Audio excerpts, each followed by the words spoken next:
अस्सलाम वालेकुम, welcome to हबीबास lecture. तो सबसे पहले आप मेरे चैनल को सब्सक्राइब करें क्योंकि ये चैनल आपको आपकी डिग्री कंप्लीट होने में बहुत हेल्प करेगा। स्पेशली न्यू सेशन के लिए चैनल बनाया गया है ताकि आने वाले जितने भी आपके सेमेस्टर्स आ रहे हैं उनमें थ्रू आउट जो डिग्री तक जो है एंड ऑफ डिग्री तक आपकी कंप्लीट हेल्प की जाएगी। प्लस आपका जो फाइनल ईयर प्रोजेक्ट होगा वहाँ पर भी आपको हेल्प की जाएगी। तो वीडियो स्टार्ट करने से पहले आपने अगर चैनल को सब्सक्राइब नहीं किया तो अभी सब्सक्राइब करें ताकि आपकी लैब की कंप्लीट आउटलाइन जो है वो इस वीडियो में हम लोग डिस्कस करना स्टार्ट करें कंप्यूटर नेटवर्क से रिलेटेड। तो चलिए हम लोग स्टार्ट करते हैं।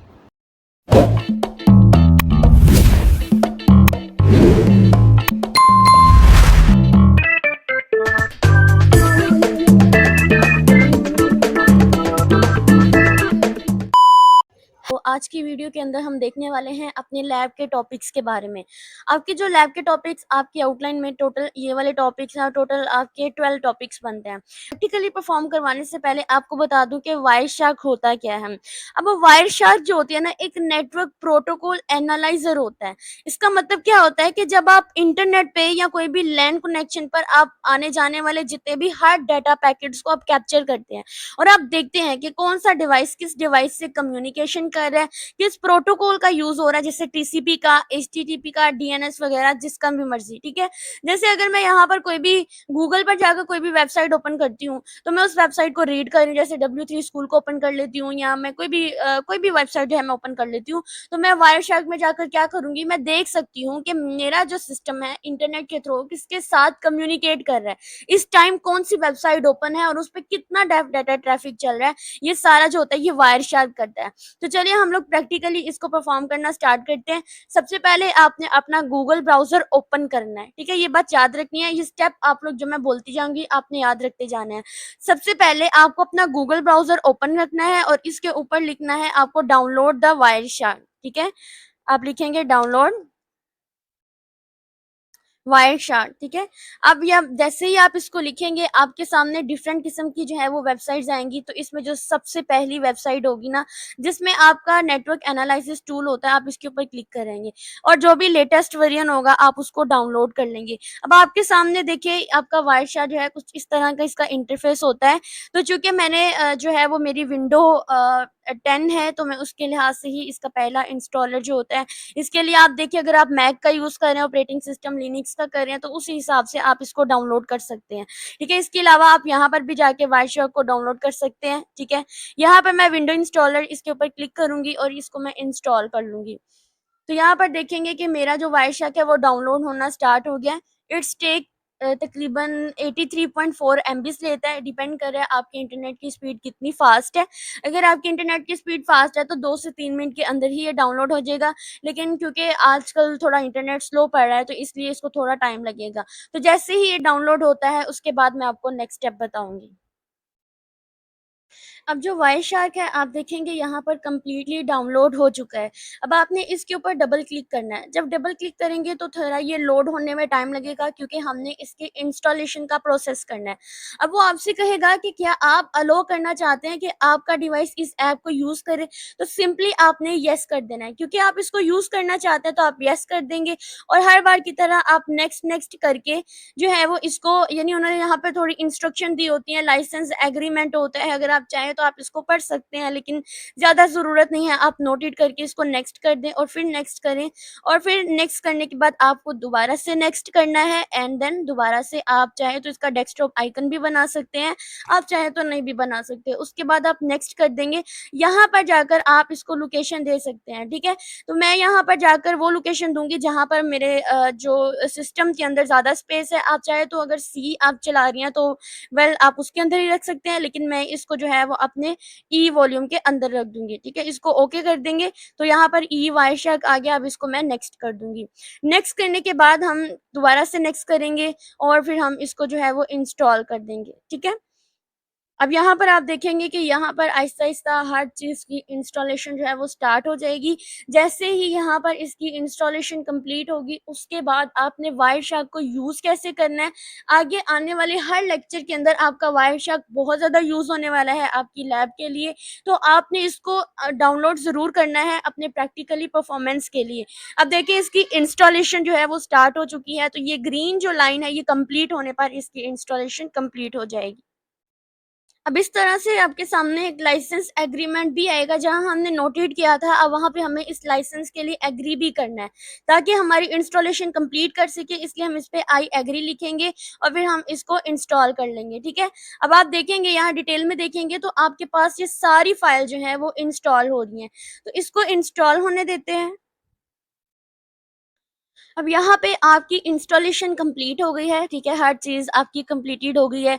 हर शेड्यूल जो है उन्होंने टास्क उनके सबके क्रिएट कर चुके हैं। अब आपने क्या करना है, सिंपली नेक्स्ट करना है और इसको आपने फिनिश कर देना है, ठीक है? अच्छा, जब आप इंस्टॉल कर रहे होंगे ना, कुछ-कुछ अंदर से रिक्वायरमेंट्स आपकी पूछते रहेंगे कि क्या आप वाक़ई में हर चीज़ को इंस्टॉल करना चाहते हैं, ईच एंड एवरीथिंग करना चाहते हैं, एचटीएमएल से लेके वेब ब्राउज़र तक, क्योंकि आपकी लैब का हर टॉपिक जो है वो वाइल्डशार्क से रिलेटेड होगा, आपने इसका ज़रूर यूज़ करना है, तो इसलिए आपको नेक्स्ट करते जाना है। जब आप ये करते जाएँगे, तो आपको फिनिश करना है, ठीक है? और उसके बाद जो है आपने सिंपली जो है, अब आपका इंस्टॉलेशन कंप्लीट हो गई है। उसके बाद आपने क्या करना है, आपने विंडो पर जाना है और यहाँ पर आपका वायरशार्क जो है आपको नज़र आएगा। आपने इसके ऊपर डबल क्लिक करके इसको ओपन कर लेना है। तो यहाँ पर थोड़ा-सा आपके पास इस तरह से कोई वेलकम एरिया आएगा, ठीक है? आप सिंपली इसको यहाँ पर ऐसे देख सकते हैं। आपके सामने डिफरेंट किस्म के इंटरफेसेस भी नज़र आ रहे हैं वायरशार्क के। तो आप लोग देखेंगे कि यहाँ पर उन्होंने वायरशार्क पे बेसिकली इसका पर्पज़ ही क्या होता है कि आप वाईफाई ओपन होते ही आपके सामने इंटरफ़ेस की लिस्ट नज़र आएगी। अगर आप वाईफ़ाई यूज़ कर रहे हैं तो वाईफ़ाई वाला इंटरफ़ेस पर आप क्लिक करोगे, और अगर आप केबल से कनेक्टेड हैं, स कुछ बच्चों के पास वाईफ़ाई नहीं होता है और फिर वो अपने क्या करते हैं कि डाटा केबल लेते हैं और अपने मोबाइल के इंटरनेट के साथ ही अपने लैपटॉप को या अपने सिस्टम को कनेक्ट कर देते हैं। ठीक है? तो आपके सामने इस तरह का ही इंटरफ़ेस आएगा। तो अगर आप डाटा केबल से कनेक्टेड हैं तो आप ईथरनेट को सिलेक्ट करेंगे, लेकिन अगर आप वाईफ़ाई से कनेक्टेड हैं तो आप जो है सिंपली वाईफ़ाई को सिलेक्ट करेंगे। अब यहाँ पर देखिए वाईफ़ाई है, इसके ऊपर मैं अगर क्लिक करूँगी तो आपके सामने ये नंबर ऑफ पैकेट की लिस्ट आएगी, ठीक है? एक तरह से एक ग्राफ़िकल व्यू ही होता है, एक ग्राफ़ ही चल रहा होता है, जो बता रहा होता है कि आपके सिस्टम में कौन-कौन सी चीज़ें इस टाइम इंटरनेट के साथ कनेक्टेड हैं, और वो आपके एक्टिव इंटरफ़ेस को दिखाएँगे। इसका मतलब क्या होता है एक्टिव इंटरफ़ेस का, कि जो-जो चीज़ें आप यूज़ कर रहे हैं, जैसे अभी मेरा गूगल भी ओपन है, तो उसके लिए देखिए हर चीज़ जो है, हर एक डाटा पैकेट जो होते हैं वो ट्रांसफ़र हो रहा है, टीसीपी का, एसएसडीपी का, हर चीज़ इंटरनेट पे क्या-क्या प्रोटोकॉल यूज़ हो रहे हैं, अभी एक्टिव इंटरफ़ेस आपको ये शो करा रहा है, ठीक है? तो आपने ये बात याद रखनी है, वायरशार्क की इंस्टॉलेशन यहीं तक होती थी। अब आप चाहते हैं कि जो आप इंटरफ़ेस जो आप यूज़ कर रहे हैं, तो आप चाहते हैं कि आप इसको थोड़ा मतलब कैप्चर कर सकें। तो जो इंटरफ़ेस आपने सिलेक्ट किया है, उसी की राइट साइड में आपको कहीं पे ब्लू शार्क जो है वो उसका नज़र आएगा, ठीक है? आप चाहें तो ऊपर देख सकते हैं, आप सॉरी यहाँ पर स्क्रीन थोड़ी इसको मैं थोड़ा-सा छोटा कर देती हूँ। अब यहाँ पर देखें, अब आपने यहाँ पर सारे इंटरनेट डेस्टिनेशन हर चीज़ आपको नज़र आ रही है। यहाँ आपको फ़ाइल भी नज़र आ रही है, आप एडिट भी कर सकते हैं, व्यू भी ले सकते हैं, हर चीज़ आप देखें आपके पास जो है वो शो हो रही है। अब यहाँ पर ये जो चीज़ है, ये आपका कैप्चरिंग पैकेट होता है, जो पैकेट आप ट्रांसफ़र कर रहे होते हैं, उनको कैप्चर करने के लिए यूज़ होता है। अब आपने देखा ना कैसे आपके सामने सारे लाइव पैकेट जो हैं वो चल रहे हैं। अब हमने क्या करना है इसमें मज़ीद जो चेंजिंग लाने के लिए, ठीक है? आपने सिंपली इन सबको क्लोज़ करें और अपनी जो वे गूगल ब्राउज़र है इसके ऊपर कोई भी वेबसाइट ओपन कर लें। फॉर एग्ज़ाम्पल मैं यहाँ पर W3 स्कूल जो है ना इसको ओपन कर लेती हूँ, ठीक है? इसको ओपन कर लेती हूँ और मेरे साथ ये वेबसाइट जो है मैंने इसको ओपन कर लिया, कोई भी आप चाहे कोई भी वेबसाइट ओपन कर सकते हैं। अब ये वेबसाइट क्योंकि ये रन हो रही है, अब मैंने क्या करना है अपने वायरशार्क पे जाना है, ठीक है? और यहाँ पर देखेंगे क्या चेंजिंग आई है, क्या नहीं। तो यहाँ पर देखेंगे आपके पास सारे एचटीटीपी प्रोटोकॉल्स आपके सामने हैं, ठीक है? उसके बाद आपने क्या करना है, फॉर एग्ज़ाम्पल मैंने कोई भी जैसे एक मैंने टीएस जो है टीएलएस जो है, मैंने अपना प्रोटोकॉल चेक करना है कि इस पे कितनी वेबसाइट या कितनी चीजें रन हो रही हैं। इसको एंटर करूंगी तो आप देखेंगे कि ये टीएलएस प्रोटोकॉल सबका यूज करते हुए आपके पास एप्लीकेशन डाटा है, ठीक है, क्लाइंट हेलो है, ये सारी वेबसाइट जो है वो ओपन हो रही है। एप्लीकेशन डाटा मतलब मैं ना अपना एंड्रॉइड स्टूडियो ओपन किया है, तो आई थिंक सो वो यही यूज कर रहा है, इस वजह से ये सारी चीजें ओपन हो रही हैं। तो मतलब वायरशार्क में बेसिक पर्पस ये होता है कि आपको दिखाना कि आपके प्रोटोकॉल किस प्रोटोकॉल का यूज करते हुए, कि कौन सी आईपीस का यूज करते हुए, सोर्स क्या है, डेस्टिनेशन क्या है, कितने टाइम में आपका पैकेट ट्रांसफर हो रहा है, आपसे कम्युनिकेशन कर रहे हैं। तो आप देखिए सोर्स के लिए जो आईपी एड्रेस गिवन है और जो डेस्टिनेशन के लिए गिवन है, इसके अलावा कौन कौन सा प्रोटोकॉल यूज कर रहे हैं, कौन कौन सी एप्लीकेशन रन हो रही हैं, ये सारी चीजें जो है वो इसमें दिखाते हैं। ठीक है, इसके बाद आप देखेंगे सारी आपके पास जो है वो लाइव सेशन आ जाएगा।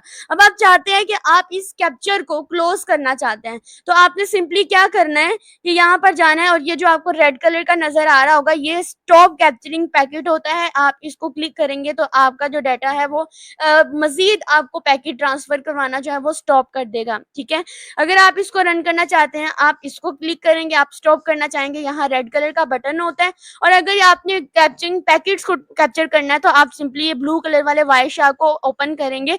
तो आपकी उन्होंने बोला है कि क्या आप नए तरीके से कैप्चर करना चाहते हैं विदाउट सेविंग, तो मैं यहाँ पर जो है सिंपली सेव कर देती हूँ।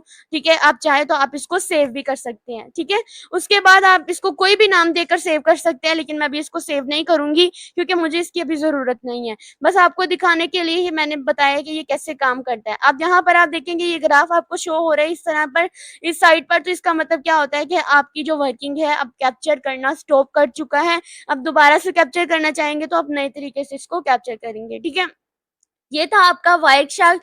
बेसिकली आपके नेटवर्क प्रोटोकॉल्स का यूज करते हुए जो पैकेट ट्रांसफर होते हैं उनको कैसे ट्रांसफर किया जाता है, उनकी ट्रांसफॉर्मेशन कैसे होती है, उनकी कम्युनिकेशन कैसे हो रही है, उनके सोर्स का आईपी एड्रेस क्या है, उनके डेस्टिनेशन का आईपी एड्रेस क्या है, हर चीज के लिए जो है वो आपका वायरशार्क यूज होता है। तो होप सो ये लेक्चर आप लोगों के लिए हेल्पफुल रहा होगा। इससे रेलिवेंट कोई भी क्वेश्चन होगा आप मुझे कमेंट सेक्शन में जरूर पूछेंगे।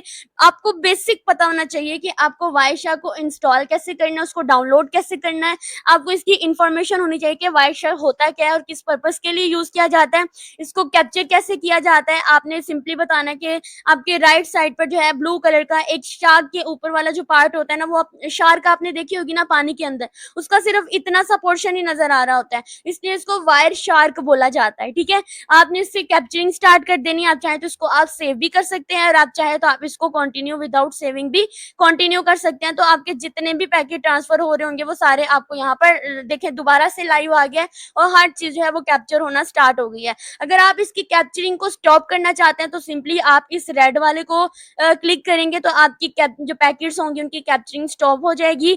इसके अलावा अगर आप कैप्चर को रीस्टार्ट करना चाहते हैं, करंटली रीस्टार्ट करना चाहते हैं, तो आप सिंपली जो है इसके ऊपर क्लिक करेंगे तो आपको दोबारा से रीस्टार्ट हो जाएगा। ठीक है, अब देखिए वो कह रहे हैं कि आप कंटिन्यू विदाउट सेविंग भी रीस्टार्ट कर सकते हैं, तो मैंने दोबारा से रीस्टार्ट किया। ये सोर्स, डेस्टिनेशन, क्या प्रोटोकॉल यूज हो रहा है, ठीक है, इसकी इंफॉर्मेशन जो लीगल इंफॉर्मेशन होती है हर चीज जो है वो आपको यहाँ पर। हमारा जो टॉपिक नंबर 2 है which is the HTTP get response interaction. ठीक है, कल के जो लेक्चर था उसके अंदर हमने डिस्कस किया था इंट्रोडक्शन टू द वायरशार्क, और वायरशार्क की हमने इंस्टॉलेशन से लेकर हर चीज जो थी हमने डिस्कस की थी। ठीक है, हमने ये भी देखा था कि वायरशार्क होता क्या है, हम इसका यूज क्यों करते हैं। तो आज की जो वीडियो है उसमें हम लोग देखेंगे HTTP get and response interaction. अब देखिए सबसे पहले इसको स्टार्ट करने से पहले, इसकी पूरा प्रैक्टिकली देखने से पहले आपकी जो आउटलाइन है उसमें ओवरऑल जो यूज हुआ है ना वो वायरशार्क का ही यूज हुआ है।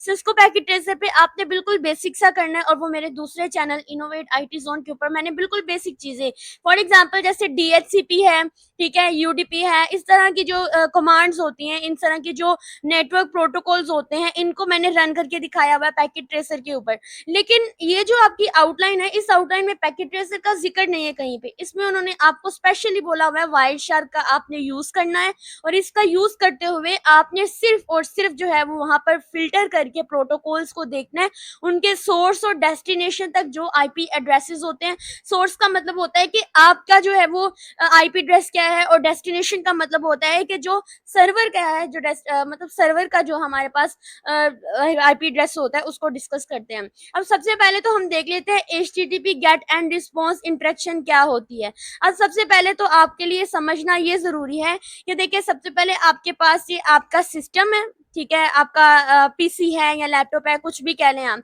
और ये जो है ये सर्वर है, सर्वर जो बैकएंड पे यूज़ होते हैं, ठीक है। अब देखिए सबसे पहले क्या होगा कि आपने जो आपका सर्वर, आपने जो अपना गूगल ब्राउज़र ओपन किया और इस गूगल ब्राउज़र के ऊपर आपने किसी भी वेबसाइट का नाम लिखा, ठीक है, जैसे W3 स्कूल लिख लेंगे या आप मेरे चैनल का नाम लिख देंगे, तो क्या होगा कि आपने जो लिखा है, गूगल को आपने बोला है कि मुझे ये वेबसाइट ओपन करके दो। अब गूगल ने क्या किया कि गूगल ने जो गेट यानी कि उसने इस वेबसाइट को ओपन करने के लिए एक रिक्वेस्ट भेजी सर्वर को, बैकएंड पे ये सारा काम हो रहा होता है। सर्वर ने क्या किया, इस एक जो रिक्वेस्ट आती है इसको एक्सेप्ट किया और फिर एज ए रिस्पॉन्स जो है इसने उसको जो है मतलब जो आपका यूजर होता है, गूगल ब्राउजर होता है, उसको वेबसाइट ओपन करके दी। यानी आपने रिक्वेस्ट की सर्वर से कि मुझे गूगल पर ये वेबसाइट ओपन करके दो, इसके लिए आपने क्या किया, गूगल ब्राउजर ओपन किया, उसके सर्च बार के ऊपर आपने किसी भी वेबसाइट का नाम लिखा और इसकी जो रिक्वेस्ट होती है वो सर्वर तक चली गई। उसके बाद सर्वर ने क्या किया कि आपकी रिक्वेस्ट को एक्सेप्ट किया।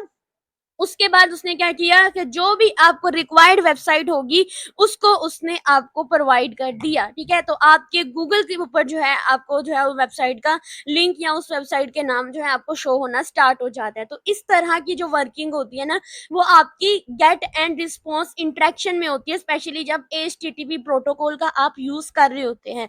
अब आपने वायर शार्क के अंदर इसको कैसे देखना है, ये जो मैंने अभी बात की है ना, ये आपके वाइवा के लिए बहुत इंपॉर्टेंट है, ठीक है। ये बातें आपने याद रखनी है। जब भी आप किसी भी वेबसाइट को ओपन करते हैं, आपका ब्राउजर ओपन करता है, तो वो गेट रिक्वेस्ट भेजता है।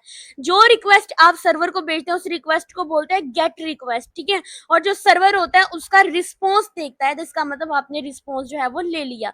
तो आई होप सो कि ये आपको समझ आ गया होगा कि ये जो HTTP गेट रिस्पॉन्स इंटरेक्शन होती है, कैसे उसने गेट की, यानी कैसे रिस्पॉन्स को उसने रिक्वेस्ट की और फिर रिस्पॉन्स आपको सर्वर के तौर पर मिल गया। अब आपने इसको प्रैक्टिकली कैसे परफॉर्म करना है उसको देख लेते हैं। सबसे पहले तो आपने अपने जो है उस पर जाना है, आपको स्टार्ट बटन पे जाना है, यहाँ पे आपको वायर शार्क नजर आ रहा होगा, आपने इसके ऊपर डबल क्लिक करके इसको ओपन कर लेना है। जब आप वायर शार्क को ओपन करेंगे, अभी तक क्योंकि आपने कोई भी गूगल ब्राउजर वगैरह जो ओपन नहीं किया हुआ, ये थोड़ा टाइम लेगा। देखिए आपका वायर शार्क जो है वो ओपन हो गया है। अब आपके पास आपने क्या करना है, जो वाईफाई सिस्टम आपका कनेक्ट होगा आपके इस सिस्टम के साथ, आपने उसको ले आना है, ठीक है। आगे से हम इस चीज को हटा देते हैं,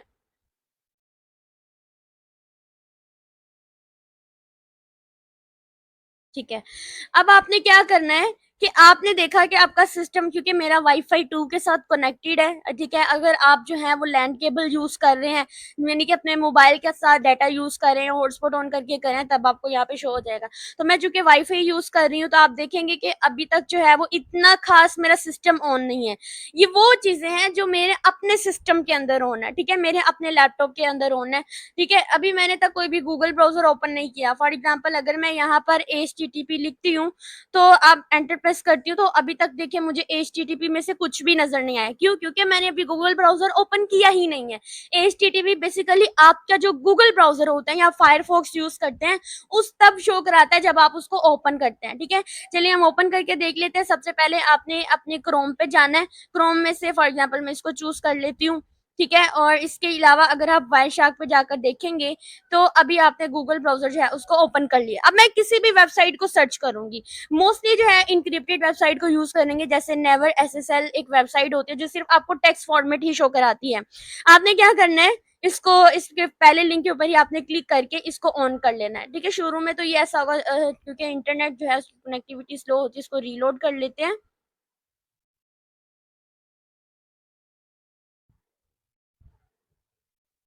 अब देखिए मेरे सामने जो है नेवर SSL जो है वो ओपन हो चुकी है। अगर आप इस वेबसाइट को छान मारते हैं ना, तो आपको सिर्फ यही चीजें मिलेंगी, ठीक है। ये सिर्फ एक सिंपल सी है, इसमें कुछ भी नहीं है। इसमें सिर्फ उन्होंने आपको बताया हुआ है कि ये वेबसाइट इसलिए ओपन होती है ताकि आप लोग कुछ भी इसको यूज कर सकें। तो मैंने इसलिए इसको ओपन किया। आप चाहे तो आप W3 स्कूल भी ओपन कर सकते हैं, आप कुछ भी ओपन कर सकते हैं। अब अगर मैं अपने वायर शार्क पे जाती हूँ ना, तो आप देखेंगे कि यहाँ पे HTTP प्रोटोकॉल अब शो होने लग गए हैं। जैसे ही मैंने गूगल ब्राउजर पे कोई वेबसाइट ओपन की, ठीक है, तो मैंने क्या किया, गेट किया, गेट रिक्वेस्ट की। उसके बाद क्या हुआ कि ये जो चीजें होती है ना गेट के अलावा जो आपको नजर आ रही, इसका मतलब होता है कि मुझे रिस्पॉन्स मिल रहा है सर्वर की तरफ से। गेट का मतलब होता है मैंने रिक्वेस्ट की सर्वर को, और जो नीचे आपको शो हो रहा है सर्वर ने मुझे मेरी रिक्वेस्ट को एक्सेप्ट किया और उसने मुझे पैकेट ट्रांसफर कर दिया। अब आपने देख लिया कि इसका प्रोटोकॉल कौन सा यूज हो रहा है, HTTP प्रोटोकॉल का यूज कर रहे हैं। आप यहाँ पे फर्दर इसकी डिटेल को देख सकते हैं, क्योंकि ये जो वेबसाइट ओपन है आप देखेंगे सिंपल HTML और टेक्स्ट फॉर्मेट में है, इसमें और कुछ भी नहीं है। तो अगर आप वाइट शार्क देखेंगे तो आपको बता रही है कि सिंपल टेक्स्ट है, HTML का यूज किया हुआ है, देखिए यहाँ पर उन्होंने बताया हुआ है।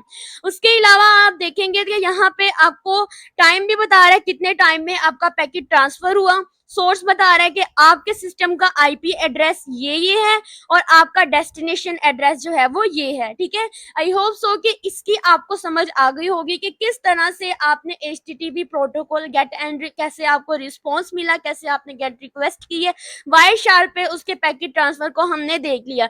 अगर आप चाहें तो आपने यहाँ से जाकर अपने जो भी आप कैप्चर कर रहे हैं, क्योंकि स्टार्ट है, कैप्चरिंग हमारी स्टार्ट है, जब हम वाई शार्क को ओपन करते हैं तो वो हो जाती है, स्टार्ट हो जाती है। आप स्टॉप करना चाहते हैं इस रेड वाले को क्लिक करेंगे तो आपका जो है वो स्टॉप हो जाएगा। ठीक है, तो ये हमारे पास जो था आज का लेक्चर था जिसमें हमने HTTP get and response interaction के बारे में देखा और इसके जो वाइवा से रिलेटेड आपको कॉन्सेप्ट आ सकता है उसको हमने जाना।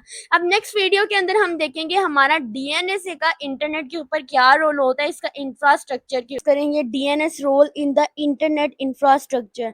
अब जो DNS रोल होता है IT इंफ्रास्ट्रक्चर के अंदर, सबसे पहले तो DNS को समझना बहुत इंपॉर्टेंट है, which is stand for the domain name system. ठीक है, आप देखिए कि आपके पास जो होता है, इसको मैं बहुत ही सिंपल तरीके से आपको एक्सप्लेन करूंगी अपने DNS को। देखिए सबसे पहले तो आपने ये बात याद रखनी है कि आपके पास आपका गूगल ब्राउजर है, फॉर एग्जाम्पल आपका ये गूगल ब्राउजर है, ठीक है, और ये आपका सर्वर है। अब देखिए जब आपने गूगल ब्राउजर के अंदर कोई भी चीज लिखी है, फॉर एग्जाम्पल आपने google.com लिखा है, तो आपने तो इंग्लिश में लिखा है ना, आपने तो बिल्कुल DNS सर्वर, ये आपका DNS सर्वर है, ठीक है, आप लेट्स सपोज आपने बिल्कुल google.com इंग्लिश में लिखा है, लेकिन DNS सर्वर का काम क्या होता है कि जैसे ही आपका ये इसको रिक्वेस्ट भेजेगा, इसको पहले IP के अंदर कन्वर्ट करेगा, आपके IP एड्रेस के अंदर सबसे पहले वो इस चीज को जो आपने इंग्लिश में लिखा होगा उसको कन्वर्ट करेगा, DNS सर्वर उसको अंडरस्टैंड करेगा, फिर एज अ रिजल्ट आपको रिस्पॉन्स देगा। यानी DNS जो होता है वो डायरेक्ट इस चीज को अंडरस्टैंड नहीं करता जो आपने लिखा हुआ है, पहले वो जो भी लिखा होता है उसको IP एड्रेस में कन्वर्ट करता है, जो भी आपका IP एड्रेस होगा, फिर उसके बाद DNS सर्वर उसका रिस्पॉन्स रेडी करता है, फिर आपको रिस्पॉन्स जो होता है वो शेयर कर देता है। ये DNS सर्वर का काम होता है। क्या करता है, पहले आपका ब्राउजर में किसी भी आप जैसे फॉर एग्जांपल कोई भी आप वेबसाइट ओपन करते हो, हम यहाँ पे कोई भी वेबसाइट जो होते हैं ना उसको ओपन करके देख लेते हैं। ठीक है, अपने गूगल ब्राउजर पे जाते हैं, फॉर एग्जांपल यहाँ पे मैं लिख देती हूँ www एंड google.com लिख देती हूँ। ठीक है, google.com, ठीक है, कुछ भी लिख देती हूँ कि अभी मेरे पास ये कितनी वेबसाइट्स ओपन हो रही हैं, ये फर्स्ट वाली है, इसको हम ओपन कर ले। अभी ऊपर तो मुझे .com नजर आ रहा है ना, ये अंडरस्टैंड कर रही हूँ, लेकिन मेरा DNS सर्वर क्या करेगा, मेरा DNS पहले इसको कन्वर्ट करेगा IP एड्रेस के अंदर, और उसके बाद फिर क्या करेगा, वो इसको यूज करेगा, आपकी रिक्वेस्ट को अंडरस्टैंड करेगा और फिर एज अ रिस्पॉन्स आपको रिस्पॉन्स जनरेट करके देगा। अब मैंने अभी ये ओपन कर लिया, तो वाइल्ड शार्क के अंदर काम कैसे करेगा, वाइल्ड शार्क पर हम क्योंकि ऑलरेडी काम कर रहे हैं तो हम क्या करेंगे, ऊपर इसको फिल्टर करेंगे। फिल्टर करने के लिए सबसे पहले तो मैं इसको ऑन कर लेती हूँ वाइल्ड शार्क को। ठीक है, मैंने इसको पिछली दफा जो इसको मैंने बंद कर दिया था, इसको मैं ऑन कर देती हूँ, तो मैं इसको विदाउट सेविंग ही कंटिन्यू कर देती हूँ। तो आप देखेंगे क्योंकि आपका गूगल ब्राउजर ओपन है तो आपके सामने कितने ज्यादा जो है ना वो प्रोटोकॉल और कितने ज्यादा जो है वो ओपन हो रहे हैं। अब मैं यहाँ पर सिंपली क्या लिखूंगी, DNS। ठीक है, DNS करूंगी, एंटर करूंगी, और जब DNS लिखकर एंटर किया गया तो अभी तक वो आपका जो है फिल्टर करेगा। ठीक है, अभी फिल्टर करने में थोड़ा टाइम लगेगा, लेकिन देखिए आपके पास इस तरह का कुछ आपको DNS प्रोटोकॉल नजर आ रहा होगा। अब जैसे कि मैंने आपको बताया था कि जब आप DNS चेक करना होगा तो आपके पास एक चीज चीज़ आपने अंडरस्टैंड करनी है। यहाँ पर मेन चीज़ अंडरस्टैंड करनी है कि जब आप लोग डीएनएस ओपन उसकी कनेक्टिविटी चेक करेंगे, उसका रिस्पॉन्स चेक करेंगे, तो ये जो चीज़ें इस तरह की आपको नज़र आ रही होंगी ना, तो इसका मतलब होगा आपने रिक्वेस्ट की है, ठीक है। google.com की मैंने रिक्वेस्ट की थी। उसके बाद अगर आप नीचे देखेंगे तो आपको ये क्यूरी रिस्पॉन्स नज़र आ रहे हैं। इसका मतलब क्या हो रहा है कि डीएनएस सर्वर ने आपको रिस्पॉन्स किया है। ये होता है डीएनएस सर्वर। आपने वाइशाख के अंदर डीएनएस को चेक करने के लिए आपने क्या करना है, सिंपली ऊपर डीएनएस को फिल्टर करना है। फिल्टर के अंदर जाके लिखना है, आपके सामने डीएनएस के सारे प्रोटोकॉल जो है वो आपके सामने आ जाएंगे। जहाँ पे स्टैंडर्ड क्यूरी और आगे कुछ लिखा होगा, इसका मतलब वो आपकी रिक्वेस्ट थी जो आपने गेट का यूज किया था। और जो रिस्पॉन्स होता है, इसका मतलब डीएनएस सर्वर की तरफ से आपको रिस्पॉन्स जो है वो मिल रहा है। इसके अलावा यहाँ पर हम समझते हैं कि ये आपका जो सोर्स और डेस्टिनेशन है, इस चीज को अंडरस्टैंड करते हैं। तो डीएनएस सर्वर में सबसे पहले देखिए, यहाँ पर ये जो स्टैंडर्ड क्यूरी है ना, रिस्पॉन्स के अलावा, अगर रिस्पॉन्स के अलावा देखते हैं ना, तो इसका मतलब क्या होता है कि ये आपका आईपी एड्रेस है। जैसे ये सोर्स में देखें, हम लोग किसी भी क्यूरी को पकड़ लेते हैं, जैसे ये वाली देख लें, ये 79 वाली को, ये जो है ये आपका आईपी एड्रेस है और ये डेस्टिनेशन वाला एड्रेस आपके डीएनएस सर्वर का है। लेकिन अगर हम रिस्पॉन्स वाली के देखते हैं, तो रिस्पॉन्स वाली में ये जो सोर्स वाली है ना, ये आईपी एड्रेस आपके डीएनएस सर्वर का, आप देखेंगे तो दोनों मैच हो रहे हैं। लेकिन ये वाला आईपी एड्रेस जो है ये आपका है, ठीक है। ये आप लोगों को अंडरस्टैंड, आपको समझ आ गई होगी कि डीएनएस सर्वर में हम लोगों ने किस तरह से चीजों को अंडरस्टैंड करना है। मैं आपको एक बार फिर से इनको सोर्स एंड डेस्टिनेशन से ज्यादा अच्छी तरीके से आपको वाजिया कर देती हूँ। आप ये देखें, अब जैसे मैंने आपको पकड़ा ये वाला अगर मैं लेती हूँ, तो इसमें आप इसका आईपी एड्रेस देखिए, ये आपके सिस्टम का आईपी एड्रेस है। लेकिन अगर आप ये देखते हैं तो ये आपके डीएनएस सर्वर का आईपी एड्रेस है। लेकिन अगर आप क्या करते हैं कि इसी को देखते हैं दोबारा से, तो जहां पे आपको रिस्पॉन्स मिल रहा है, जैसे यहाँ पे आपको रिस्पॉन्स मिल रहा है ना, तो इसका आईपी एड्रेस चेंज है, ठीक है। इसका मतलब ये आईपी एड्रेस डीएनएस सर्वर ने अंडरस्टैंड की है और इससे उसने आपको रिस्पॉन्स भेजा है इस आईपी एड्रेस पे। अब ये आईपी एड्रेस और ये मैच हो गए ना, इसका मतलब ये यूजर के आईपी एड्रेस है और ये वाले जो होते हैं ये आपके रिस्पॉन्स आया डीएनएस सर्वर की तरफ से, उसके IP address. And I hope so कि डीएनएस सर्वर से रिलेटेड आपको सारी क्वेरी क्लियर होगी। अगर वाइवा की क्वेश्चन की बात करते हैं तो उसमें यही पूछेंगे कि डीएनएस सर्वर क्या होता है। तो डीएनएस सर्वर, डीएनएस आपको पता है डोमेन नेम सर्वर होता है। इसका मतलब क्या होता है कि आपका जो भी डोमेन नेम होता है, जैसे अभी हमने google.com लिखा, उसको ये कन्वर्ट कर देता है आईपी के अंदर, ठीक है। अभी हमने आईपी एड्रेस के थ्रू इसको अंडरस्टैंड किया था। तो अभी भी फिर आपसे क्वेश्चन पूछ सकते हैं कि जो वायर शार्क है उसमें आपने डीएनएस पैकेट को कैसे देखते हो। तो आपने बताना है सिंपली, हम लोग यहाँ पे जो फिल्टर होता है, फिल्टर बार में जाके हम यहाँ पे डीएनएस लिखते हैं, तो हमें जो होते हैं डीएनएस के सारे पैकेट जो होते हैं गेट एंड रिस्पॉन्स वाले सारे हमें मिल जाते हैं। और हमने इनकी आईपीस को भी समझ लिया कि जब यूजर जो होता है कोई रिक्वेस्ट करता है, तो यहाँ पे रिस्पॉन्स नहीं लिखा होता, बल्कि यहाँ पर सिंपल लिखा होता है क्यूरी तक, ठीक है। लेकिन जब हमें डीएनएस सर्वर की तरफ से कोई रिस्पॉन्स आता है, तो साथ में रिस्पॉन्स लिखा होता है और सोर्स के लिए उसकी जो मतलब देखिए जो आईपी एड्रेस है वो 1 होता है, जबकि जो यूजर को उसने रिस्पॉन्स करना होता है तो उसका आईपी एड्रेस यहाँ पर आकर मैच हो जाता है, ठीक है। अब आपने ये भी क्वेश्चन पूछा जाता है कि आपका जो डीएनएस सर्वर होता है वो आपके सिस्टम पे किस प्रोटोकॉल पे काम करता है। तो डीएनएस जो होता है यूजुअली आपका एक प्रोटोकॉल होता है यूडीपी प्रोटोकॉल, उस पे काम करता है, उसकी पोर्ट होती है 53। ये बातें आप साथ साथ लिखते जाएं। अगर आप नीचे देखेंगे तो यहाँ पे पोर्ट नंबर उन्होंने बताई हुई है कि पोर्ट नंबर 53 सोर्स है और डीएनएस सर्वर आपका जो होता है ये यूडीपी के काम करता है, यानी यूजर डाटाग्राम प्रोटोकॉल, इस पे काम करता है। ये नीचे आपको हर चीज जो है उन्होंने डिटेल के साथ जो है बता दी हुई है। होप सो आप इसकी जरूर प्रैक्टिस करेंगे। अब चलते हैं हम लोग नेक्स्ट टॉपिक की तरफ, और आपका जो नेक्स्ट टॉपिक है which is the TCP segment and send and receiving end transforming, ठीक है। यानी ट्रांसफेरिंग में आपने जो भी आपके टीसीपी के सेगमेंट्स होते हैं आपने उसको सेंड करना है और फिर आपने उसको रिसीव भी करना है। टीसीपी भी हमारे पास एक प्रोटोकॉल ही होता है जो कि आपके पास वायरशार्क में भी इसका हम यूज करते हैं, ठीक है। टीसीपी मोस्टली जो 3 वे हैंडशेक कनेक्शंस होते हैं उनमें यूज किया जाता है। इसकी मदद, वायरशार्क की मदद से हम क्या देखेंगे कि जब हम कोई वेबसाइट या सर्विस यूज करते हैं, जैसे कि आपकी HTTP होती है या HTTPS होती है, तो कैसे टीसीपी कनेक्शन एस्टैब्लिश होता है 3 वे हैंडशेक का यूज करके, और कैसे डाटा सेगमेंट सेंड और रिसीव होते हैं। इसके लिए आपको क्या करना है, सिंपली अपना वाईफाई जो है वो आपने ओपन करना है। जैसे हम ओपन करते हैं वाईफाई या इंटरनेट जो भी आप यूज करना चाहते हैं आप उसको करें, आपने इसको जो है वो स्टार्ट करना शुरू कर देना है। जैसे अभी हमने एच टी टी पी किया था, आपने देखा होगा कि उसके अंदर जब हमने गेट एंड रिस्पॉन्स वाला सिस्टम किया था, तो उसके अंदर हम लोगों ने कुछ चीजें अंडरस्टैंड की थी। हमने एक वेबसाइट ली थी जो कि थी आई थिंक आपकी neverssl.com के नाम से। ठीक है, ये इंटरनेशनली एचटीटीपी वेबसाइट होती है ताकि कोई भी टीसीपी पैकेट्स होते हैं वो क्लियरली आप देखें।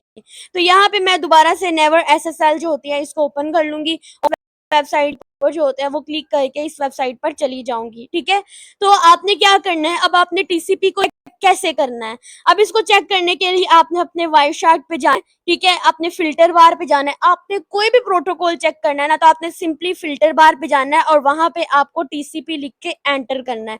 जब आप टीसीपी लिख के एंटर करोगे, देखिए आपके पास टीसीपी की हर चीज जो है वो आपके पास मौजूद होगी। ये सारे पैकेट वो शो हो रहे हैं जो आपके टीसीपी के थ्रू थे। अब सबसे पहले तो टीसीपी में हमने क्या चेक करना है, जिसमें आपको सिंक यानी 3 वे कनेक्शन आपको नजर आ रहा होगा। अब यहाँ पे आपको SYN जो है उसको ढूंढना है। SYN जो है अगर आप ढूंढेंगे, देखिए यहाँ पे अभी एक एक AC के आ रहा है, देन सिंक एक एक्नॉलेजमेंट आ रहा है। अब यहाँ पर ढूंढ सकते हैं, आपको कितनी चीजें जो है वो एक साथ मिलेंगी। दूसरा आपने जो चीजें याद रखनी है कि आपके पास जो टीसीपी होता है, ट्रांसमिशन कंट्रोल प्रोटोकॉल होता है, इसका जो सोर्स प्रोटोकॉल होता है, पोर्ट नंबर होती है इसकी 443 होती है, सीक्वेंस इसका 3 होता है, एक्नॉलेजमेंट अभी बता रहा है कि आप जो यूज कर रहे हैं उसमें 75 है और इसकी लेंथ अभी तक वो 0 बता रहा है। ठीक है, इस तरह आप लोग टीसीपी पैकेट को चेक कर सकते हैं कि कैसे आपके पैकेट जो है वो ट्रांसफर हो रहे हैं। तो यहाँ पे आपने जो चेक कर लेना है, ठीक है, आपके सिंक्रोनियस का या एसिंक्रोनियस जो होते हैं, जो एक्नॉलेजमेंट होते हैं, वो सारे आपने इसके अंदर चेक कर लेने हैं। बाकी आप यहाँ पर सोर्स एंड डेस्टिनेशन के आईपी एड्रेसेस होते हैं, आप वो भी मैच करके देख सकते हैं। ठीक है, उसके बाद हम बात करेंगे अपने नेक्स्ट टॉपिक की तरफ, लेकिन उससे पहले हम वाइवा क्वेश्चन देख लेते हैं कि हमारे जो होते हैं वाइवा क्वेश्चन कैसे पूछे जा सकते हैं आपसे। तो सबसे पहले जो आपका वाइवा क्वेश्चन पूछा जा सकता है, इससे रिलेटेड वो कह सकते हैं कि जो टीसीपी का 3 वे हैंडशेक क्या होता है। अब आपको 3 वे हैंडशेक इसी प्रोटोकॉल से ही ज्यादा अच्छे से क्लियर हो जाएगा कि आपका ये जो एक्नॉलेजमेंट है, आपका ये जो PSH है और आपका जो सिंक होता है, एक्नॉलेजमेंट होता है, ये आपके 3 वे हैंडशेक होते हैं और आपके टीसीपी प्रोटोकॉल इसको यूज करता है आपके डाटा पैकेट को सेंड करने के लिए, आपके डाटा पैकेट को रिसीव करने के लिए। उसके बाद जो वायर शार्क होता है उसमें टीसीपी सेगमेंट कैसे फिल्टर करते हैं, तो सिंपली आपने फिल्टर बार पे जाना है, उस पर टीसीपी लिख देना है। ठीक है, उसके बाद आपसे क्वेश्चन पूछा जा सकता है कौन सा टीसीपी फ्लैग जो कनेक्शन होता है वो क्लोज करता है। तो यहाँ पे ये जो आपने फिन होता है ना, ये जो इसके साथ जो होता है, यानी जो आपका शार्क फिन होता है ना, इसके साथ आप जब स्टॉप करते हैं तो आपके पैकेट जो होते हैं वहां पर कनेक्शन आपका स्टॉप हो जाता है। तो ये आपका टीसीपी से रिलेटेड था। इससे रिलेटेड कोई भी क्वेश्चन हो आप मुझे कमेंट सेक्शन जरूर करें, आप वीडियो को जरूर लाइक करें ताकि मैं और अच्छी वीडियोस आपके लिए बनाऊं। उसके बाद नेक्स्ट चलते हैं और नेक्स्ट हमारे पास जो टॉपिक है which is the UDP transport protocol. अब मैं यूडीपी के बारे में आपको बताऊं तो इसका मतलब होता है यूजर डाटाग्राम प्रोटोकॉल। अब ये क्या होता है, इसका मकसद क्या होता है, इसका मेन गोल क्या होता है, टीसीपी से ये किस तरह डिफरेंट होता है। अब वायर शार्क के थ्रू आप यूडीपी पैकेट्स को कैसे कैप्चर करोगे, उसको एनालाइज करोगे, ये चीज बताते हैं। अब जो आपका टीसीपी होता है ना, इन दोनों को अगर मैं इन दोनों में डिफरेंस देखूं ना, तो आपका जो टीसीपी होता है ना वो रिलायबल होता है। रिलायबल होता है मतलब डाटा लॉस के चांसेस इसके अंदर बहुत कम होते हैं।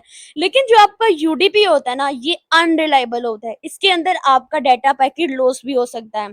अब ये जो होता है, ये 3 वे जो मैंने हैंडशेक पे बात की थी उसका कनेक्शन बनाता है, लेकिन यूडीपी जो होता है इसमें मुझे कोई कनेक्शन नहीं होता, बस ये डाटा को सेंड करता है, इसमें कोई भी कनेक्शन बनाना नहीं पड़ता है। अब जो टीसीपी होता है ना, एज कम्पेयर टू यूडीपी बहुत स्लो होता है। यूडीपी बहुत फास्ट होता है लेकिन टीसीपी आपका एज कम्पेयर टू यूडीपी बहुत ज्यादा स्लो होता है, लेकिन टीसीपी सेफ होता है। जबकि यूडीपी बहुत ही रिस्की होता है क्योंकि इसके अंदर डाटा लॉस होने के चांसेस ज्यादा होते हैं। अब जहाँ आपकी वेब होती है, आपकी ईमेल होती है, आपकी फाइल होती है, आप इन सबको जब ट्रांसफर करते हो ना, तो उन सब में आप लोग जो प्रोटोकॉल यूज करते हो वो आपका टीसीपी होता है।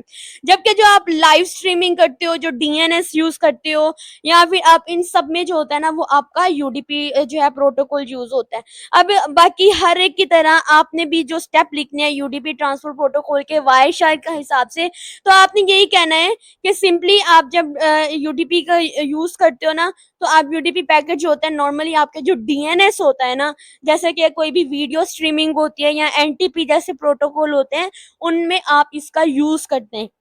ठीक है, हम यहाँ डीएनएस जो होते हैं वो एग्जाम्पल यूज करेंगे यूडीपी को समझने के लिए। सबसे पहले आपने इसको समझने के लिए क्या करना है, अपने लैपटॉप का विंडो प्लस आर लिखना है और यहाँ पे आपने सीएमडी लिख के, यानी विंडो प्लस आर जब प्रेस करेंगे या सिंपली आप जाकर अपना सीएमडी ओपन करेंगे, ठीक है, आपने सिंपली अपना सीएमडी जो है उसको ओपन कर लेना है। जैसे ही आपने आपका सीएमडी ओपन होगा, उसको मैं यहाँ से रिमूव कर देती हूँ।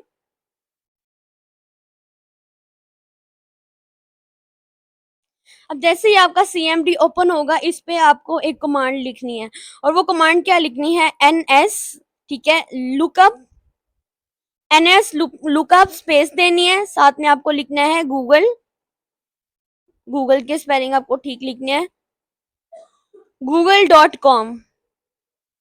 जब आप इसको लिखकर एंटर प्रेस करोगे तो यहाँ पर देखें आपका सर्वर अननोन है, लेकिन आपका सर्वर जो है वो डीएनएस सर्वर ही है। अब google.com को सबसे पहले उसने आईपी में कन्वर्ट करना है। ठीक है, यहाँ पे आपको एड्रेस नजर आ रहा है 192.168.100.1। उसके बाद नॉन ऑथराइजेशन क्या आंसर आ रहा है इसका कि आपके गूगल का नाम ये है, उसको उसने आईपी एड्रेस के अंदर कन्वर्ट कर दिया। ये आईपी एड्रेस के अंदर कन्वर्ट किया है आपके डीएनएस सर्वर ने। ठीक है, अब आपने क्या करना है, वायर शार्क में जाना है। आपने इन चीजों को याद रखना है कि आप डीएनएस सर्वर के थ्रू जो होते हैं अपने यूडीपी को चेक करेंगे। सबसे पहले अपने एनएस लुकअप google.com लिखना है, तो वो क्या करेगा कि आपका जो भी सर्वर होगा, जो भी आप रिक्वेस्ट करोगे, जो भी आप वेबसाइट लिखोगे, जैसे अगर मैं यहाँ पे youtube.com लिखती तो यूट्यूब को भी वो आईपी के अंदर कन्वर्ट कर देता, लेकिन मैंने यहाँ पे google.com लिखा है इसलिए मैं इसको ऐसे करूंगी। शार के अंदर जाएंगे, सिंपली मैं यहाँ पर जाकर लिख दूंगी यूडीपी। ठीक है, यहाँ पर लिखेंगे हम लोग यूडीपी और एंटर प्रेस करेंगे। जब यूडीपी लिखेंगे, एंटर प्रेस करेंगे, तो आप यहाँ पर देख सकते हैं, ठीक है, आपका google.com भी ओपन है। अब यहाँ पे आपको सारे आईपी एड्रेसेस सोर्स से डेस्टिनेशन तक हर चीज जो है वो आपको नजर आ रही होगी। ठीक है, आपको सारे के सारे ये यूडीपी जितने भी जो पैकेट्स होते हैं वो आपको नजर आएंगे। अब आपने एक और बात याद रखनी है कि जो जो आपको यहाँ पे साथ में एंड पे आईपी एड्रेस नजर आ रहे होंगे ना, इसका मतलब क्या होगा कि आपका जो यूडीपी होता है ना, वो इन आपके जो गूगल था उसको उन्होंने कन्वर्ट कर दिया है आपके आईपी एड्रेस के अंदर। ठीक है, तो आपका जो डीएनएस पैकेट होता है, अब आपने उसको एनालाइज करना है। जो पैकेट आया है उसमें आपने एक लाइन देखो, जैसे कि अगर आप स्टैंडर्ड क्यूरी की बात करते हैं ना, आपने यहाँ पर इन्फो में चेक करना है। जैसे कहीं पे भी आपको अगर स्टैंडर्ड क्यूरी नजर आती है ना, तो इसका मतलब क्या होगा, जैसे यहाँ पर आपको मैं दिखाती हूँ स्टैंडर्ड क्यूरी।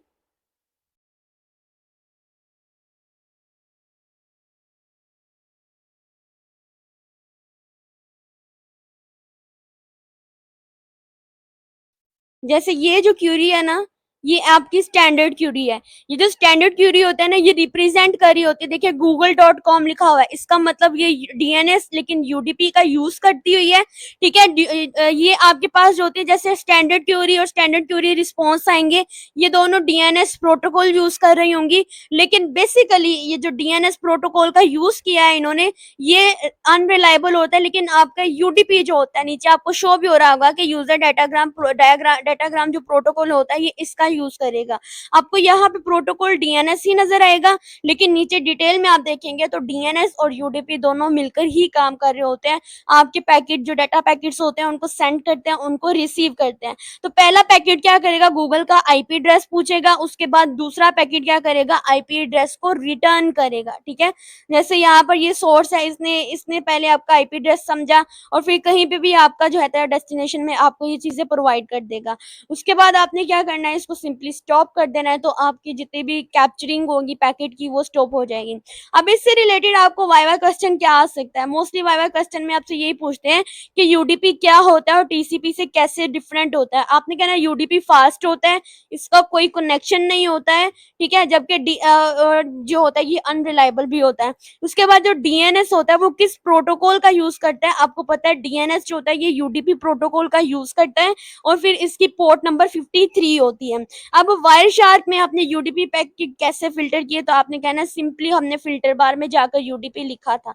अब यूडीपी रिलायबल है या नहीं होता, आपने सिंपली सर को आंसर देना, नहीं सर हमारा यूडीपी जो होता है वो रिलायबल नहीं होता। उसके बाद हमारे पास जो नेक्स्ट टॉपिक आते हैं, और नेक्स्ट टॉपिक में हमारे पास आता है इन्वेस्टिगेट, यहाँ पर आता है IP investigate the IP protocol. ठीक है, वायर शार्क का यूज करते हुए आपने आईपी इन्वेस्टिगेट करना है, आईपी प्रोटोकॉल को आपने इन्वेस्टिगेट करना है।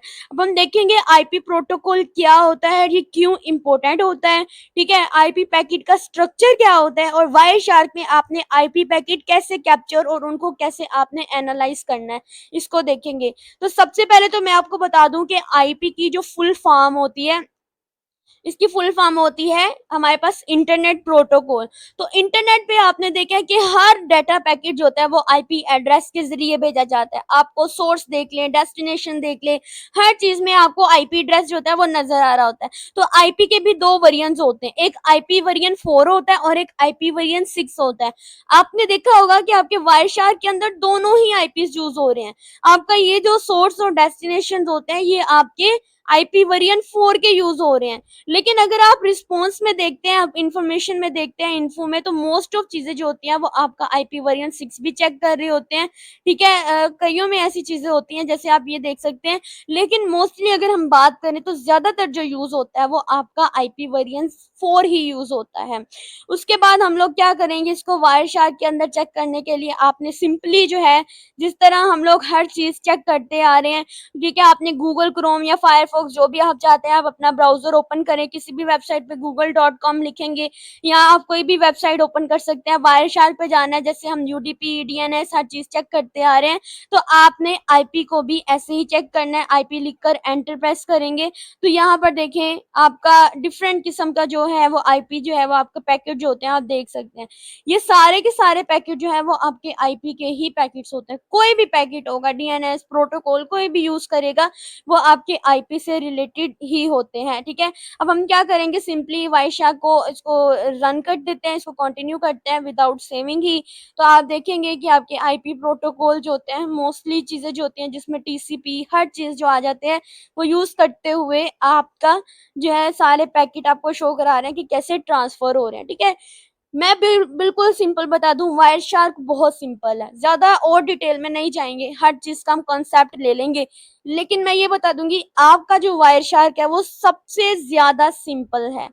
ठीक है, कैसे सिंपल है, क्योंकि इसके अंदर आपने सिर्फ फिल्टर बार में जाना है, जिस प्रोटोकॉल का पैकेट आपको चेक करना है आप सिंपली लिखकर एंटर प्रेस करेंगे तो आपके सामने जो है वो सारे किस्म के जो प्रोटोकॉल्स होते हैं वो आपको दिख जाएंगे। ठीक है, हर तरह से आपने ऐसे करना है, चाहे आपने कोई भी करना है तो आपके लिए सबसे ज्यादा आसान तरीका यही होता है। वाइवा क्वेश्चन की तरफ चलते हैं। वाइवा आपको आईपी प्रोटोकॉल से रिलेटेड किस तरह पूछते हैं कि आईपी प्रोटोकॉल क्या होता है, आपने सिंपली कहना है जो डाटा को इंटरनेट पे राउट करता है वो प्रोटोकॉल आपका आईपी प्रोटोकॉल होता है। इसके अलावा वायर शार्क में आईपी पैकेट कैसे फिल्टर करना है, तो आपने सिंपली जो है वो आईपी लिख देना होता है। आईपी हेडर में टीटीएल क्या काम करता है, तो आपने कहना है जो पैकेट होती है उसकी लाइफ बताता है, कितनी हुप्स कब तक जो है वो लाइव रहेंगे, वो आपका टीटीएल कमांड बताती है। ठीक है, उसके बाद आपका source IP address, destination IP क्या होता है, हम शुरू से पढ़ते आ रहे हैं वीडियो के स्टार्ट में कि जो सोर्स होता है जो आपने भेजा होता है, और डेस्टिनेशन होता है जिसको जो आपको वापस से रिटर्न से रिस्पॉन्स करता है। आईपी के कितने वेरिएंट होते हैं, आईपी के दो वेरिएंट होते हैं, एक आईपी वेरिएंट 4 होता है, एक आईपी वेरिएंट 6 होता है। ठीक है, उसके बाद हम बात करेंगे अपने नेक्स्ट टॉपिक की तरफ, और नेक्स्ट टॉपिक का नाम है हमारा net behaviour of the net protocol. Net protocol होता है, इसका क्या बिहेवियर होता है। ठीक है, इसके लिए आपको क्या करना है कि सबसे पहले नेट का मतलब समझना क्या होता है। तो ये जो नेट होता है ना, नेट मतलब नेटवर्क एड्रेस ट्रांसलेशन, इसका मतलब होता है कि जो प्राइवेट आईपी होते हैं या पब्लिक आईटी होते हैं, आईपी होते हैं, उसमें कन्वर्ट करना, यानी प्राइवेट आईपी को पब्लिक आईपी में कन्वर्ट करना, और जो पब्लिक आईपी होते हैं उनको प्राइवेट आईपी में कन्वर्ट करना आपका नेट का काम होता है। अब नेट कहाँ यूज होता है, जब आप मल्टीपल डिवाइसेस एक ही पब्लिक आईपी यूज कर रहे होते हैं। जैसे हमारे घरों में डिफरेंट मोबाइल फोन्स होते हैं और सब एक ही किस्म का वाईफाई यूज कर रहे होते हैं, तो वाईफाई का आईपी एड्रेस तो एक ही हुआ ना। ठीक है, तो हर डिवाइस के पास तो प्राइवेट आईपी होती है, तो राउटर क्या करेगा, सबके लिए एक पब्लिक आईपी यूज करता है। तो राउटर राउटर जो होता है वो आईपी एड्रेस को ट्रांसलेट करता है, जिसको हम लोग नेट बोलते हैं, यानी नेटवर्क एड्रेस ट्रांसलेट बोलते हैं। जैसे आपका जो लैपटॉप है उसका प्राइवेट आईपी 192.168.0.2 है, ठीक है, जबकि पब्लिक आईपी सबके लिए सेम होता है, लेकिन आपके फोन का क्या कर देगा 192.168.0.3 कर देगा। अब वाई शार्क के अंदर आपने इसको कैसे काम में लाना है, तो सिंपली आपको अपना वाई शार्क ओपन करना है, ठीक है। ब्राउजर में आप कोई भी google.com लिखेंगे, ये स्टेप आपने हर एक के अंदर लिखने हैं। नेट ट्रैफिक को फिल्टर करने के लिए आप क्या करोगे, अब आप सिंपली यहाँ पे नेट नहीं लिख दोगे, बल्कि वाई शार्क में स्पेसिफिक नेट होता है, उसको कोई फिल्टर नहीं होता। आप लेकिन हम क्या करते हैं, इनडायरेक्ट वे से जो होता है नेट को एनालाइज कर सकते हैं। आपने यहाँ पे आईपी डॉट एड्रेस लिखना है 192.168.0, जो भी आपको यहाँ पे शो हो रहा होगा, आपने सिंपली उसके ऊपर क्लिक करना है, तो आपके सामने जो होता है वो सारे आईपी एड्रेसेस जो होते हैं, सारा जो है नेट का आपका प्रोसेस स्टार्ट हो जाएगा, ठीक है। वैसे तो नेट को फिल्टर करने के लिए कोई भी नहीं होता, लेकिन आपने कहना आईपी डॉट एड्रेस और जाके आगे आपने आईपी लिख देना होता है। सोर्स और डेस्टिनेशन आईपी को एनालाइज करने के लिए आपने देखना है कि सोर्स वाले जो होते हैं आईपी क्या है, और डेस्टिनेशन वाले आईपी जो होते हैं वो देखने हैं। सोर्स वाले मोस्टली प्राइवेट होते हैं और डेस्टिनेशन वाले मोस्टली पब्लिक होते हैं, ठीक है। इसके अलावा हम लोगों ने हर चीज के लिए नेक्स्ट जितने भी टॉपिक है आपसे इस वाइवा से रिलेटेड जो क्वेश्चन आएगा वो ये पूछेंगे कि आपका नेट क्या होता है, वायर शार्क से नेट कैसे एनालाइज करते हैं, ठीक है। वायर शार्क नेट पैकेट को डायरेक्टली दिखाते, तो आपने कहना बिल्कुल भी नहीं, लेकिन हम बिहेवियर जो होते हैं उसको ट्रेस कर सकते हैं, ठीक है। प्राइवेट आईपी जो होती है आपकी मोस्टली स्टार्ट होती है 192.168.1.1 से, जबकि जो आपकी पब्लिक आईपी होती है वो हमेशा 39.54.88 मतलब इस तरह करके स्टार्ट होती है। उसके बाद अगला टॉपिक हमारा डीएचसीपी आता है। डीएचसीपी में क्या होता है, डीएचसीपी स्टैंड फॉर होता है आपका डायनामिक होस्ट कॉन्फ़िगरेशन, ठीक है, प्रोटोकॉल। इसमें हम लोग डीएचसीपी पैकेट्स को देखेंगे। तो डीएचसीपी में क्या होता है कि जब आप वाईफाई से कनेक्ट होते हो तो आपका सिस्टम रिक्वेस्ट भेजता है डीएसपी डिस्कवर को, ठीक है। राउटर क्या करता है, रिप्लाई करता है, डीएचसीपी ऑफर करता है। तो जो आपका सिस्टम होता है वो डीएचसीपी रिक्वेस्ट को एक्सेप्ट करता है, बिल्कुल जैसे हमने एचटीटीपी वाला काम किया था ना, डीएचसीपी में भी वही काम होता है। वायर शार्क के अंदर आपको करने के लिए, फिल्टर करने के लिए आपको सिर्फ एक कमांड लिखनी पड़ती है, ठीक है। आप डायरेक्ट डीएचसीपी नहीं लिखेंगे वायर शार्क के अंदर, आप लोग यहाँ पर जैसे हमने जो नेट था और जो हमने लिखा उसको हम डायरेक्टली नहीं लिख सकते थे, इसी तरह डीएचसीपी को हम डायरेक्ट नहीं लिखते, इसके लिए हम लोग अपना बूट पी लिखते हैं। बूट पी लिखकर जब एंटर प्रेस करेंगे तो आपके सामने जो होता है डीएचसीपी प्रोटोकॉल जो यूज कर रहे होंगे वो सारे पैकेट आपके सामने जो होते हैं वो शो हो जाएंगे, ठीक है। अभी थोड़ा टाइम लेगा क्योंकि मेरे अभी नेट के साथ कनेक्टिविटी इसकी स्लो पड़ी हुई है।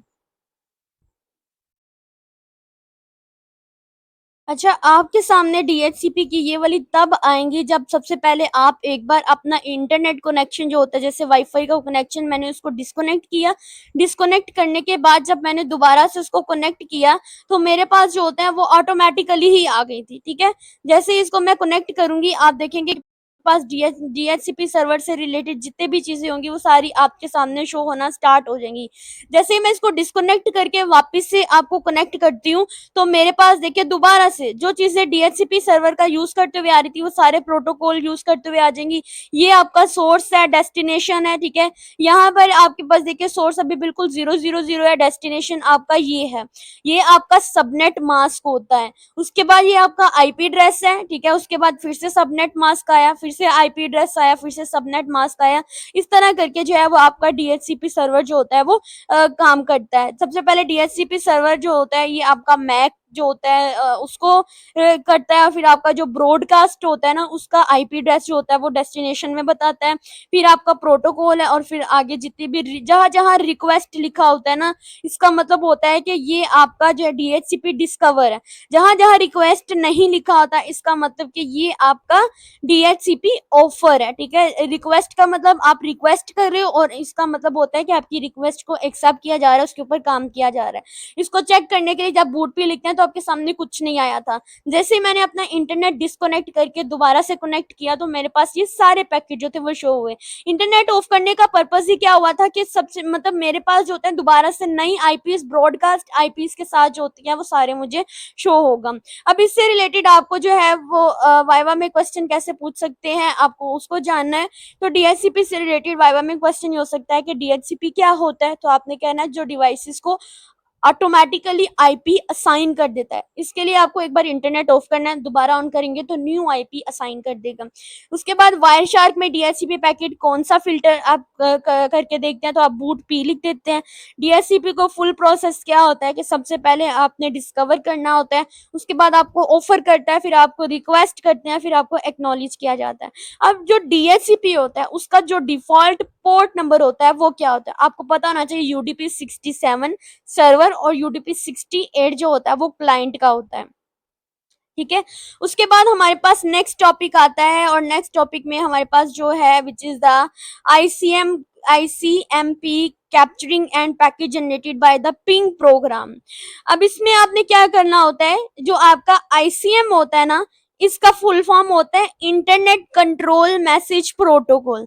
अब ये प्रोटोकॉल कब यूज होता है, जब डिवाइसेस के दरमियान में कम्युनिकेशन को चेक करना होता है तब आप इसका यूज करते हैं, ठीक है। जो पिंग कमांड होती है और जो आपकी ट्रेस राउट जैसे टूल्स होते हैं आईसीएम का यूज करते हैं। अगर कोई एरर होता है तो नेटवर्क में कोई भी एरर होता है तो आईसीएम जो होता है आईसीएमपी आपको इन्फॉर्म कर देता है, ठीक है। यानी जब तुम लिखते हो ना अपने कमांड प्रॉम्प्ट में जाकर, या आपने जैसे मैंने आपको लिंक जो है वो डिस्क्रिप्शन में प्रोवाइड कर दूंगी, आप देखें कि मैंने कैसे इसको पैकेट ट्रेसर के ऊपर पिंग कमांड के थ्रू इसको चेक किया था। तो अब हम क्या करते हैं, इसको सिंपली इसके ऊपर चेक कर लेते हैं, ठीक है।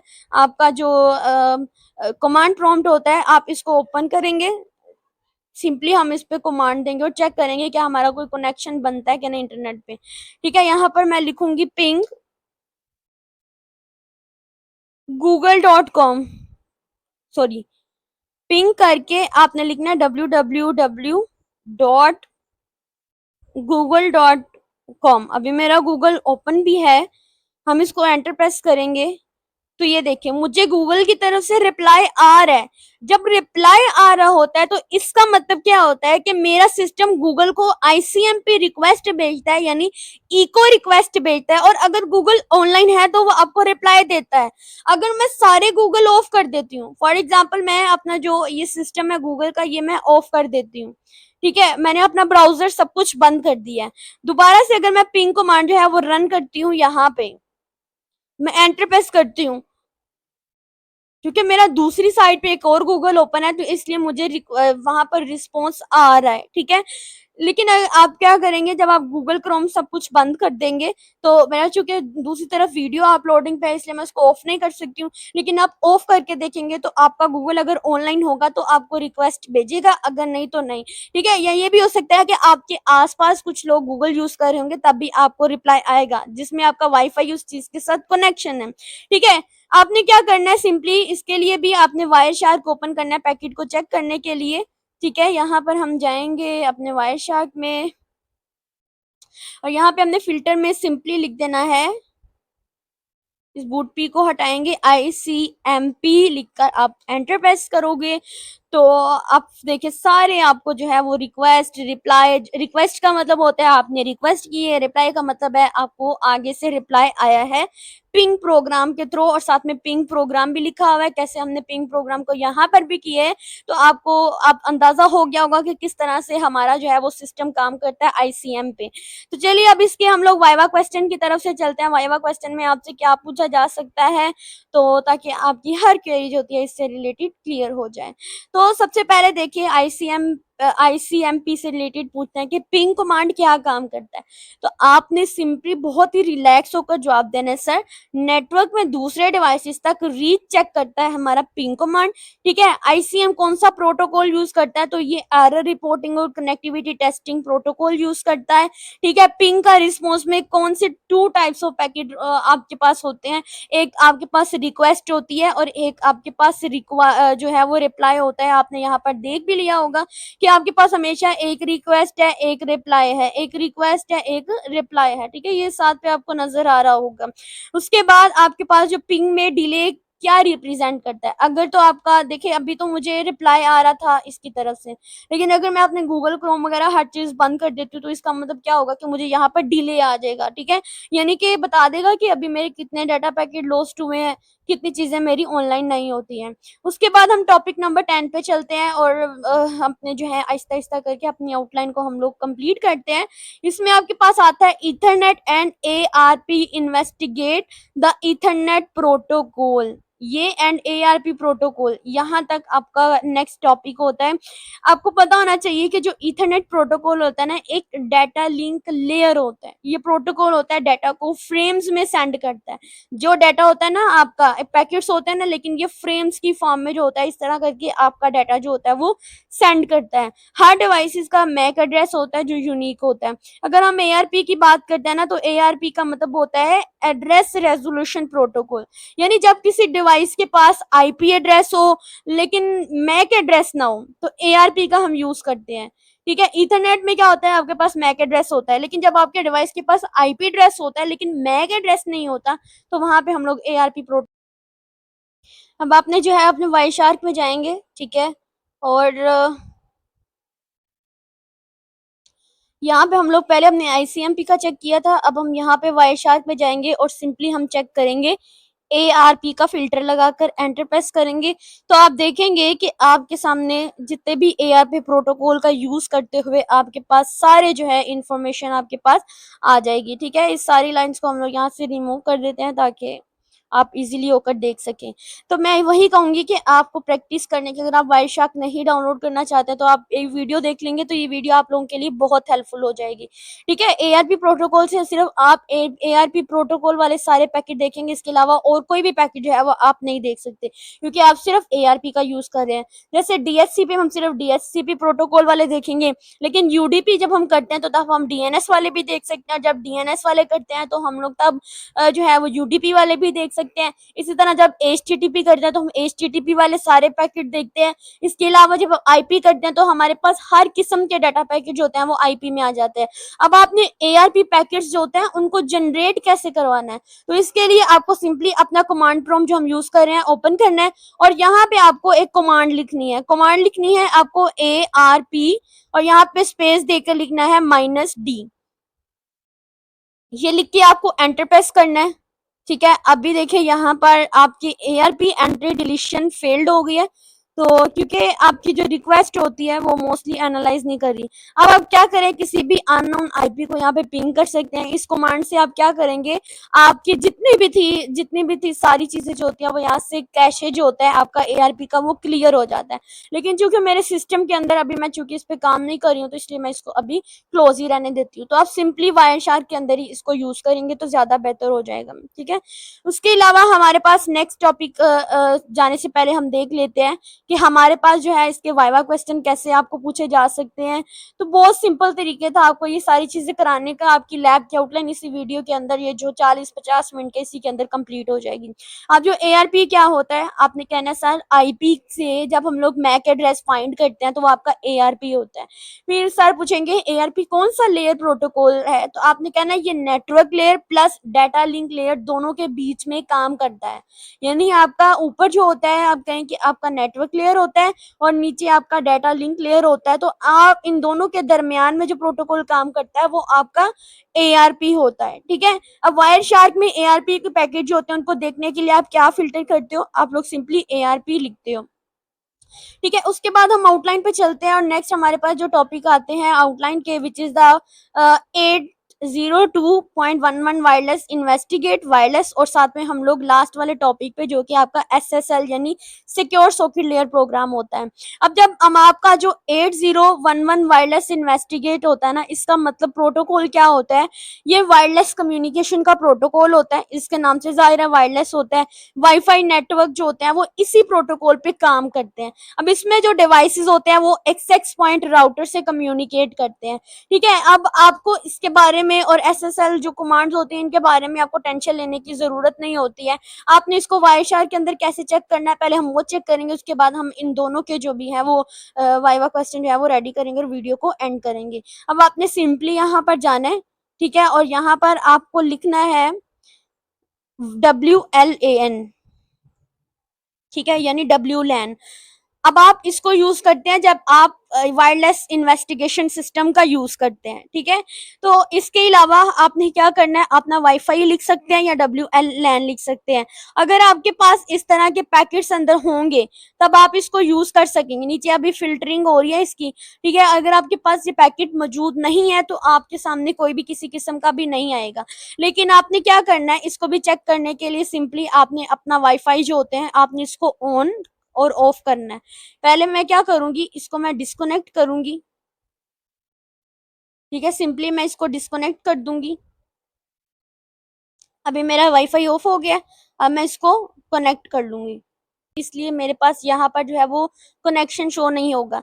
आप क्या करोगे, आप किसी भी दूसरे नेटवर्क से कनेक्ट करके, जैसे आप मोबाइल की डाटा केबल कनेक्ट करते हो तो आप उससे चेक करोगे तो आपके सामने जो थे इसके सारे पैकेट्स आएंगे। लेकिन अभी क्योंकि मेरे पास इसके कोई पैकेट है ही नहीं है तो वो मुझे शो ही नहीं होंगे। अब आपके पास जो वाइवा क्वेश्चन आते हैं, आपसे वाइवा क्वेश्चन में क्या पूछेंगे कि आपके पास जो 802.11 है वो क्या होता है, तो आपने कहना है ये वायरलेस कम्युनिकेशन प्रोटोकॉल होता है, ठीक है। बस इतना जवाब देना है। उसके बाद पूछेंगे जो आपके पास अथेंटिकेशन है और एसोसिएशन होती है, इनमें क्या डिफरेंट होता है। तो जो आपकी अथेंटिकेशन होती है इसका मतलब होता है आपके सिक्योरिटी को चेक करते हैं। जो एसोसिएशन होता है वो आपके डिवाइस किसी और डिवाइस से कनेक्ट है या नहीं उसको चेक करने के लिए यूज करते हैं। अब वायर शार के अंदर जब आप 802.11 पैकेट होते हैं उनको देखना हो तो आप क्या फिल्टर करते हो, तो आपने कहना सिंपली हम WLAN लिखते हैं। लेकिन अभी चूंकि इसके अंदर कोई भी नहीं है पैकेट तो इसलिए यहाँ पर मुझे वो शो भी नहीं होगा। उसके बाद हम बात करेंगे हमारा last topic which is the SSL जो होता है मोस्टली सिक्योर सॉकेट लेयर होती है। तो सिक्योर सॉकेट लेयर जो होती है ये मोस्टली TLS कमांड, जो ट्रांसपोर्ट लेयर सिक्योरिटी होती है उसी का एक सिक्योरिटी प्रोटोकॉल होता है। अब देखो, जब हम HTTP वेबसाइट ओपन करते हैं ना तो आपने अक्सर देखा होगा कि आपके गूगल के ऊपर HTTPS लिखा होता है। इसका मतलब होता है कि ये जो होता है ये डाटा SSL के जरिए इनक्रिप्ट हुआ है, यानी कि आपका डाटा सिक्योर है। google.com लिखेंगे तो ऊपर वेबसाइट में HTTP के साथ S भी लिखा होगा, उसका मतलब होता है ये सिक्योर होता है। और वो आपका SSL जो लेयर होती है, प्रोटोकॉल होती है, उसका यूज कर रहा होता है, ठीक है, ताकि क्लाइंट जो होता है और सर्वर जो होते हैं इनके दरमियान में सेफ कनेक्शन जो होता है वो बना रहे। मोस्टली आपकी पासवर्ड जो क्रेडिट कार्ड इंफॉर्मेशन वगैरह जो होती है वो TLS और SSL कमांड या प्रोटोकॉल के थ्रू ही सेव रहती है।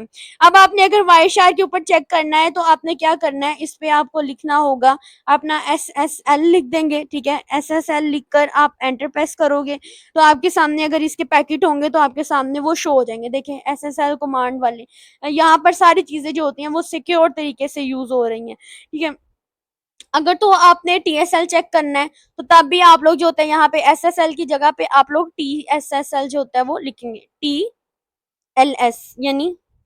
अब जब इसको एंटर प्रेस करेंगे तो आपके सामने TLS की सारी जो है वो आ जाएंगी, ठीक है। ये सारी TLS भी यूज करता है और SSL भी यूज करता है, और ये क्या करते हैं, आपकी जो वेबसाइट्स होती हैं उनको सिक्योर बनाते हैं। किसी भी वेबसाइट के साथ जब आप HTTP के साथ S लिखा देखते हैं ना तो इसका मतलब वो आपकी SSL वेबसाइट है या आपकी TLS वेबसाइट होती है जो बिल्कुल सिक्योर तरीके से आपको प्रोवाइड करती है। आपके जो वाइवा होते हैं उनमें भी पूछते हैं कि SSL और TLS क्या काम करते हैं, तो आपने कहना सिक्योरिटी के लिए यूज होते हैं, ठीक है। आपकी वेबसाइट और आपके क्लाइंट और सर्वर के दरमियान में सिक्योर कनेक्शन बनाते हैं। तो ये थी हमारी आउटलाइन और हमने इसको कंप्लीट कर लिया है अल्हम्दुलिल्लाह। इससे रिलेटेड आपको कोई भी क्वेश्चन होता है ना आप मुझे कमेंट सेक्शन में जरूर पूछें। मैंने आपको वायर शार्क का कंप्लीटली यूज करना सिखाया है। आप वायर शार्क बहुत सिंपल है, ठीक है। आपने सिंपली जो होता है ना उसमें आपने कुछ भी नहीं करना होता, सिर्फ ऊपर फिल्टर कमांड लिखनी होती है और आपके सामने सारे पैकेट आते हैं, आप सोर्स से डेस्टिनेशन तक उनको देख सकते हैं। इससे रिलेटेड कोई भी क्वेश्चन हो आप मुझे कमेंट सेक्शन में जरूर पूछें और वीडियो को अपने स्किप नहीं करना है, टोटल एंड तक देखना है। तो चैनल को सब्सक्राइब करें, फॉलोअर्स के साथ शेयर करें।